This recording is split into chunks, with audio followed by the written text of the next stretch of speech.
Dinagsa ng halos 100 kalahok ang Pasaripoy National Surfing Competition na inoorganisa ng lokal na pamahalaan ng Municipality of Real, Quezon, katuwang ang United Philippine Surfing Association kasama ang Real Municipal Tourism Office na sinimulan na nitong araw ng Huwebes, November 14, 2024 na ginanap sa Barracuda Spot ng Barangay Lubayat, Real, Quezon.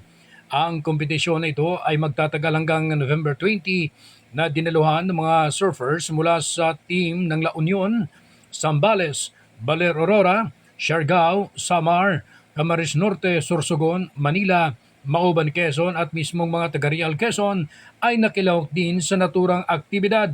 Umabot sa 83 participants kasama na dito ang mga kilalang personalidad pagdating sa larangan ng surfing industry na sina J.R. Esquivel, Vea Estrellado, Roger Kasugay, DC Valdez, Tubi Espihon at marami pang iba. Ayon kay Mayor Bing Diestro Aquino, malaking tulong ang ganitong events dahil madami ang makikinabang dito, lalo na sa mamamayan ng Real na lalago ang ekonomiya ng bayan at mas matuturuan ang mga kabataan ng disiplina dahil sa sports na ito. Mainaman niya ito kaysa kung ano-ano ang pinagkakaabalahan ng mga kabataan na walang kabuluhan at mas lalo pang makikilala ang bayan sa surfing capital dahil kabilang na umano sa top 10 surfing destination ang nasabing bayan. Number one, of course, sustainable tourism, makilala yung bayan natin. This will add to our local revenue. No, kapag merong mga ganitong klaseng competition, nabuboost yung ating local tourism, nagkakaroon ng income yung mga kababayan natin. At the same time, investment in sports means investment in discipline. Yun yung madalas na nakakalimutan natin. We look at the event, but if there are more surfers, kagaya itong ating local surfers, Realenyo Local Surfers Association, mga kabataan yung mga miyembro niyan.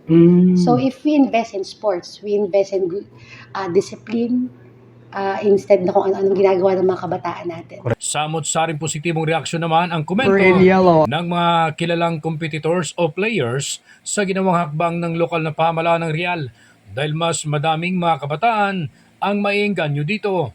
Sinabi naman ni Mr. Nesler Almagro, Tourism Head ng probinsya ng Quezon, na ang bayan pa lang ng Real ang merong ganitong surfing spot na malaking tulong ito sa mamamayan dahil mas dadami ang mga dadayong turista sa nabanggit na bayan. Ayon kay Almagro, patuloy ang kanilang pagsisikap sa pamalang palalawigan upang mas lalo pang mapapalakas ang turismo sa buong lalawigan na madami ang magkakaroon ng oportunidad. So from the provincial government of Quezon, sa pamamatnubay po ni Governor Dr. Helen Tan, we provided performers po for later as a sign of our, parang a treat for our surfers na kasali sa Pasaripoy 2024. And of course, yung mga coordination din po ay naging bahagi rin po tayo kahit papaano ang Quezon Provincial Tourism Office. No, talagang Real pa lang yung meron. Inihayag naman ni Misa Veneros Talabukon, Tourism Officer ng Real, na asahan pa ang mga magagandang programa ng Tourism of Real, katuwang ang Tourism Council na binubuo ng mga may-ari ng resort at hotel na todo suporta na nakiisa sa mga magandang programa ng bayan.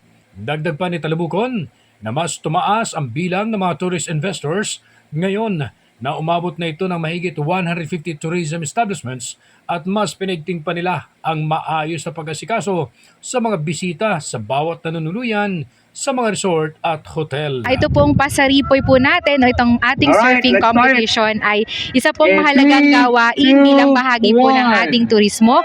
Ito po ay isa rin pong pamaraan upang mas makilala pa ang ating bayan pagdating po sa larangan ng surfing na bukod po sa mga waterfalls and other tourist attractions, meron pong pinakamalapit na surfing spot sa Metro Manila.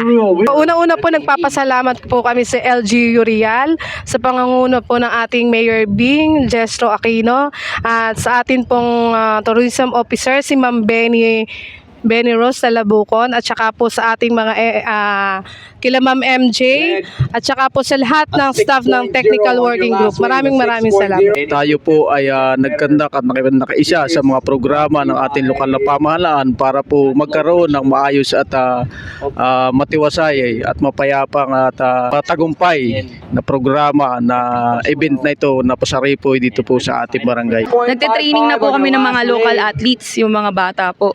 So, mga 10 po silang mga bata na tinraining namin bago po kami makapasabak sa national surfing competition po.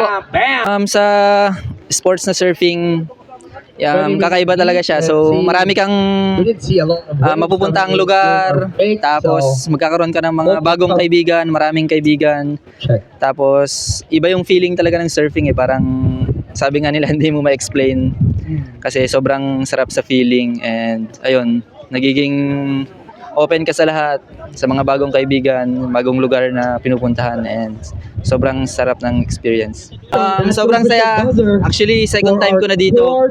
Tapos ayun, sobrang stoked ako kasi nakabalik na ulit ako dito for the second time, and ayun nga, nandito na yung UPSA, yung national tour. Sobrang saya na halos lahat ng magagaling na surfer nandito sa Real ngayon para mag-compete and ma-experience namin yung magandang alon ng Real. Ronda Balita mula sa lalawigan ng Quezon, ako si Che Arnarit, naghahatid ng mahalagang impormasyon at balitang totoo.